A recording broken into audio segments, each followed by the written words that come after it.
அனைவருக்குமே வணக்கம். சற்று முன் கிடைத்திருக்கக்கூடிய ஒரு மிக மிக முக்கியமான செய்தி ஒன்று வெளியாகியுள்ளது. சற்று முன் அதிமுகவில் இணைந்த திமுகவின் 50 எம்எல்ஏக்கள் கதரும் முதல்வர் ஸ்டாலின். இது மாதிரி செய்திகள் வெளியாயிருக்கு. இப்போ பார்த்தீங்கன்னா சமீப காலத்துலேருந்து திமுக பார்த்தீங்கன்னா ஒரு மிகப்பெரிய பிரச்சனையாகவே போயிருக்கு இல்லையா? டாஸ்மாக் உடைய நிறுவனத்தில் நடந்த ரைடின் அடிப்படையில் திமுக தலைமையும் வசமாக சிக்கிக்கொண்டு தவிர்த்துட்டு இருக்காங்க. இதை தொடர்ந்து ஏற்கனவே பார்த்தீங்கன்னா இதில் செந்தில் பாலாஜி அவருக்கு மூல காரணமாக பார்த்தீங்கன்னா அவர் திமுக வசமாக மாட்ட விட்டு வேடிக்கை பார்த்துருந்தாங்க.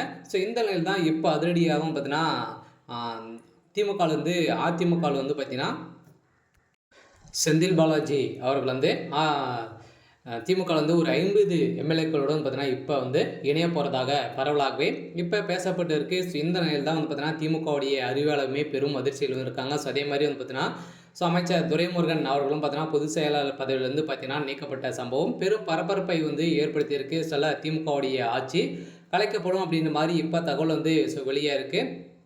இதை பற்றி இந்த வீடியோவில் நம்ம முழுமையாக பார்க்கலாம். அதுக்கு முன்னாடி நம்ம சேனலுக்கு இப்போ தான் நீங்கள் முதல் முறையாக வந்திருக்கீங்க அப்படின்னா மறக்காமல் நம்மளுடைய சேனலை சப்ஸ்கிரைப் பண்ணி சப்போர்ட் பண்ணுங்கள். வாங்க வீடியோக்குள்ளே போகலாம்.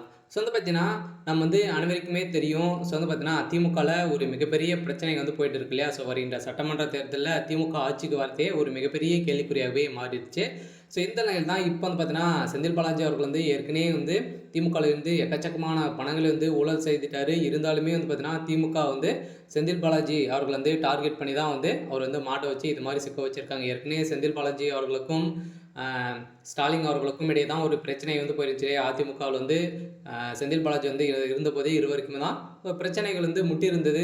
இந்த நிலையில் இப்போ அதிரடியாக செந்தில் பாலாஜி அவர்கள் சேர்ந்து 10 வருடங்கள் ஆகுது. இந்த நிலையில் இப்போ அதிரடியாக பார்த்தீங்கன்னா செந்தில் பாலாஜி அவர்கள் எக்கச்சக்கமான ஊழல்கள் செய்ய சொல்லி திமுகவுடைய தலைமைக்கு ஆர்டர் போட்டிருந்த நிலையில் இந்த நிலையில் தான் இப்போ செந்தில் பாலாஜி சிக்கியிருந்தார். இதை தொடர்ந்து இப்போ செந்தில் பாலாஜி அவர்கள் அதிமுகவில் இணைய போகிறதாக திமுகவில் பார்த்தீங்கன்னா ஒரு 50 எம்எல்ஏக்களுடன் பார்த்தீங்கன்னா வெளியில் போக போகிறாரு அப்படின்ற மாதிரி இப்போ பரவலாகவே பேசப்பட்டிருக்கு. இந்த நிலையில் தான் இப்போ அதிரடியாக பார்த்தீங்கன்னா ஏற்கனவே திமுகவில் மூத்த அமைச்சராக இருக்கக்கூடிய அமைச்சர் துரைமுருகன் அவர்களே பார்த்தீங்கன்னா இப்போ பொதுச் செயலாளர் பதவியிலிருந்து திடீர்னு பார்த்தீங்கன்னா ராஜினாமா செய்த சம்பவம் பெரும் அதிர்ச்சியும் பரபரப்பையும் ஏற்படுத்தியிருக்கு.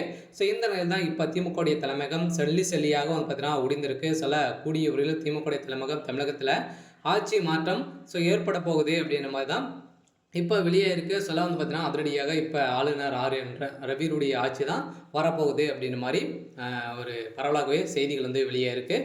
சரி, ஓகே. இன்னைக்கான அப்டேட் இதுதான். மறக்காமல் நம்மளுடைய சேனலை சப்ஸ்கிரைப் பண்ணி சப்போர்ட் பண்ணுங்கள். தேங்க்யூ.